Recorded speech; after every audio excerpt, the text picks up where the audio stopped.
चिठ्ठीचे आतली मोठी 20 तारखेला आम्ही निसटून टाकल्याशिवाय राहणार नाही। पालघर लोकसभा में सभी पार्टियों के उम्मीदवार लगातार चुनाव प्रचार में जुट गए हैं। ऐसे में राजनीतिक दल एक दूसरे पर तंज कसने में पीछे नहीं है। ऐसे में पालघर की एक जाहिर सभा में भाजपा के प्रवक्ता ने बहुजन विकास आघाड़ी के चुनाव चिन्ह पर टिप्पणी की, जिसमें कहा गया कि सिटी की गोटी हम फोड़ेंगे। इसी वक्तव्य का पलटवार करते हुए बविया प्रवक्ता अजीत पाटिल ने क्या कुछ कहा है, सुनिए। या भाजपचा महाराष्ट्रामध्ये अश्वमेघ जो आहे तो बहुजन विकास आघाडीने लोकनेते हितेंद्र ठाकूर यांनी अडवलेला आहे।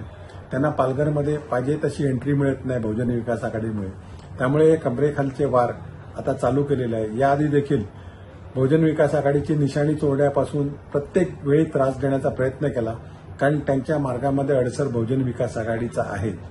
त्यामुळे आता त्यांच्या पायाखालची वाळू घसरल्यामुळे बहुजन विकास आघाडीवर असे आरोप ते केले जात आहेत। परंतु येत्या 20 तारखेला येथील जनताच ह्याला उत्तर देईल आणि बहुजन विकास आघाडीच्या शिट्टीमध्ये किती दम आहे हे येथील जनता दाखवून देईल। धन्यवाद। देखते रहिए हमारे साथ नवयुग शक्ति न्यूज और ऐसे ही लेटेस्ट खबरों के लिए सब्सक्राइब करें चैनल को और फॉलो करें हमारे फेसबुक पेज को।